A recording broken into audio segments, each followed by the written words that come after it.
Okay folks, so here's what I did as a temporary mount for the GoPro on the Phantom 3. This is a base that comes with every GoPro camera.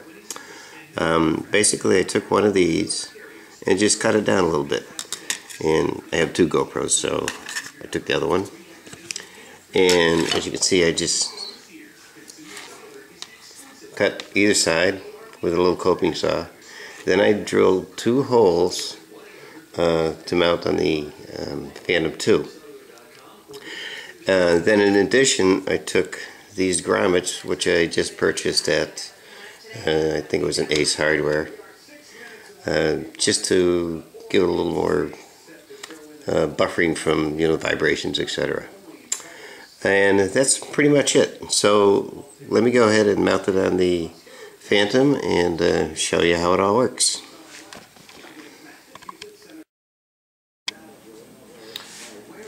Okay, so here's the Phantom 2, and there's 4 mounting screws here. Then obviously the battery goes in here. Now because I added the grommets to this piece here, I had to buy longer screws. So I've got these M3 screws, which I got from Home Depot actually, and they're about a 1/2 inch long. The problem you have to be careful of is on this particular screw, if it goes in too far, it interferes with the battery sliding in. So what I did was I just added 2 washers to this particular screw here, so it doesn't hit the battery or crush it or make the battery impossible to come in and out. So let me go ahead and do that, and we'll be right back. Okay, so I've mounted my little mount on here, and I think the screw is going to be just fine with the battery. Let me slide that in and make sure everything's cool.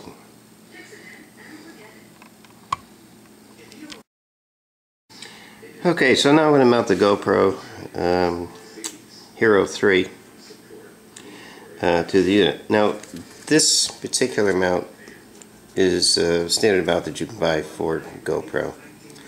Now because the camera sits this way, I know you can flip it, so you can shoot, anyway, but I didn't feel like messing around with, going and changing settings. I just wanted to shoot normal.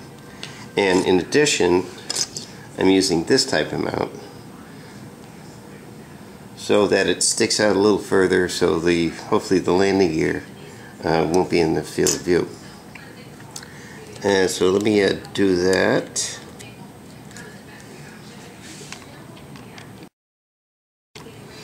Okay, so the mount's on.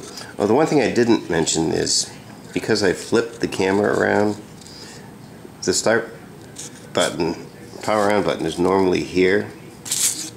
Well, because I flipped it around, obviously it's here. So I did have to drill a little hole right through here.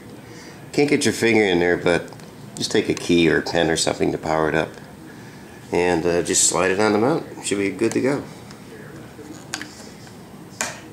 There you go. And the camera's right side up, obviously. And it just touches the ground a little bit. I may put some tie wraps on here just to raise it up a bit. So that's it. Give it a fly and give it some video tests, and let's see what happens. Okay, so I mounted the GoPro. Now originally I had put this mount on, but then the camera was way too low to the ground. So what I did was I changed the mount, just sort of a standard mount, and I added these 2 extensions, which keeps it well above the landing gear here. And I can move it up and down, blah blah blah, to get the right angle. So there you go. Now in addition, this was a little wiggly in the back, so I just took a little Velcro kind of see that. I don't want to pull it apart because it's little stuff. Just to keep the back end from flopping up and down. But it also adds a little more cushioning to the vibration factor. So now, let's go out and fly it and see what happens. See what the video looks like. Okay. Let's go to the videotape, as Warner Wolf would say.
Okay, well, we did the flight, and obviously the battery's in here, and I think it came out fairly well, all things considered. It was quite breezy and kind of gusty, but it actually handled quite well. You know, obviously when it turns this way and that way, you get a little motion with the video.